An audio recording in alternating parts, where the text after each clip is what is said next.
Hello everyone, I am Dead Knight and this is In It to Win It. We are back with Season 94 in Fractured and Alterac Valley. We've played a bunch of different decks. Tune in for my Legend video that I already posted about Beast Druid. But we're going to talk about some of the other decks. There's a lot of fun to be had in this meta. There's a lot of cool decks to try. And probably the silliest, most bonkers one that just gets totally crazy that we have to talk about. You don't need me to tell you that it's in the meta. You've already seen it.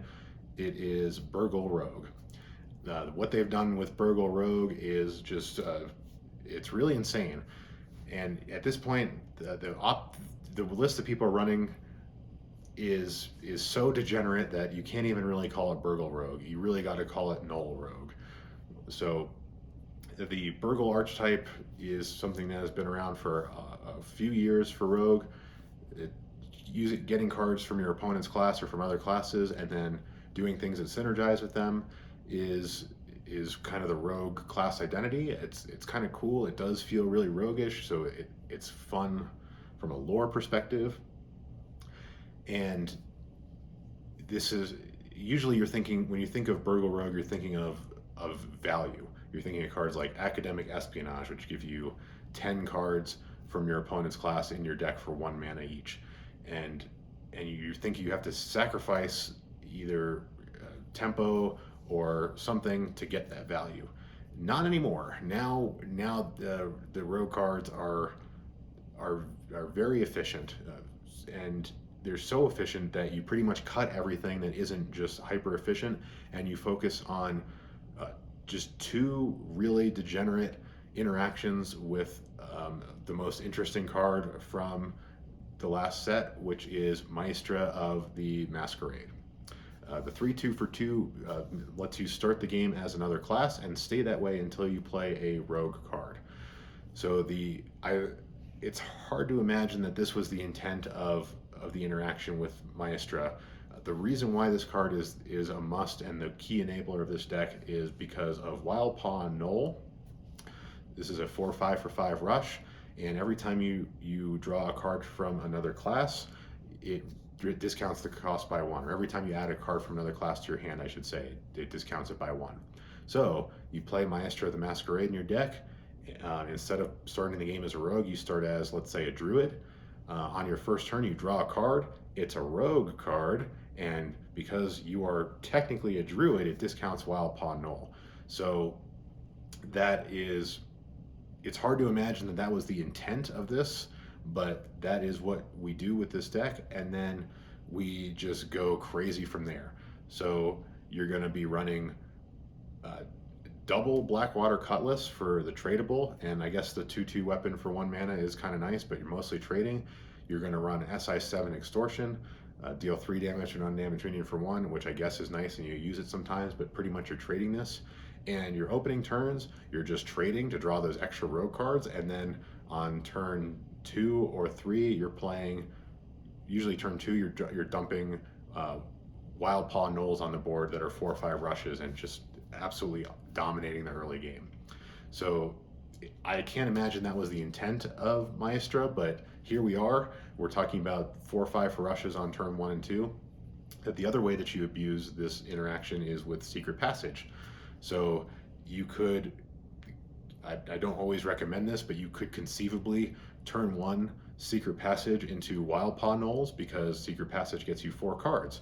So the cards you draw for your turn, the 4 cards that you pull from Secret Passage. So now any Wild Paw Gnolls you have cost 0.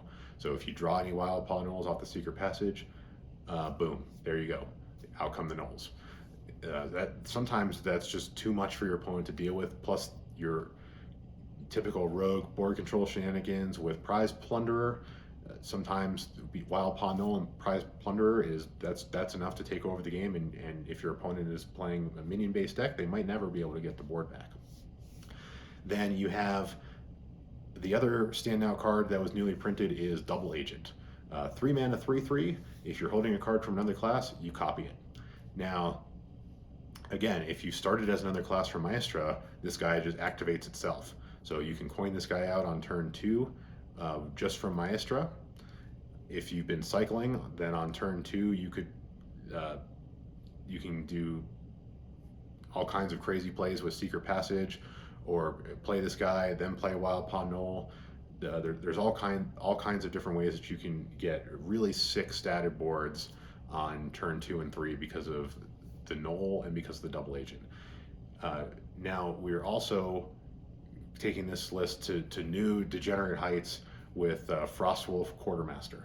This guy is a 3/3 for 4 and costs 1 less for every card you've played this turn. The downside of this is it's a neutral card. So if you draw this when you're Maestra, it doesn't discount your Gnoll. So sometimes that can be bad, but being able to play a 3/3 for 0 on these swing turns where you're dropping tons of stats on the board is really nice. So I think this card is probably worth it, at least in the way that this deck is designed right now, which is a spike turn on turn 3 and never lose control of the board from there. So as long as that's your intent, if you're not playing true Burgle, then you definitely want this guy. And why aren't we playing true Burgle? Well, this list only actually has two burgling cards. You've got Swashburglar, 1/1 for 1, add a random card from another class to your hand, and you have Reconnaissance. Reconnaissance is just plain good. It's for 2 mana, you discover a Death Rattle minion from another class and make it cost 2 less. So you're getting the activator for the double agent. You are getting just some potential surprise late game plays. I lost a game against this deck one time because they just surprised me with the Lord Barav. Sometimes it's just going to be like that. And then you have Wand Thief, which always gets you a mage spell, but I think we'll still call it Burgle, even though it's not really the same kind of lore. Well, I mean, technically it's a Wand Thief, so it's like quite literally burgling, but it's just not the same.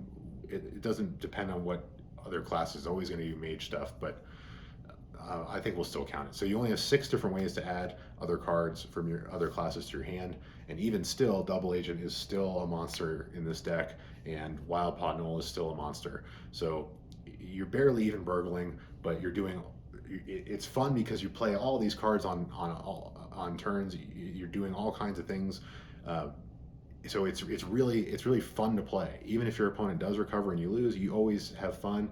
You always have chance for games to just go completely haywire, out of control with Reconnaissance, which is nice. So you see on Twitter and Reddit people posting these crazy games that they have with Gnoll Rogue because they pulled some bonkers random stuff.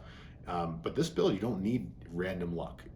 Just those early game interactions are so strong that you can win. And if you don't, you have your 3 MVPs at the end of the game. Firstly, and most importantly, is Shadowcrafter Scabs. The new hero power, the new hero card is completely insane, just like we predicted. For 7 mana, it's a 7 mana Vanish that gives you 5 armor, puts 2 4/2 stealths on the board, and gives you a new hero power that costs 0.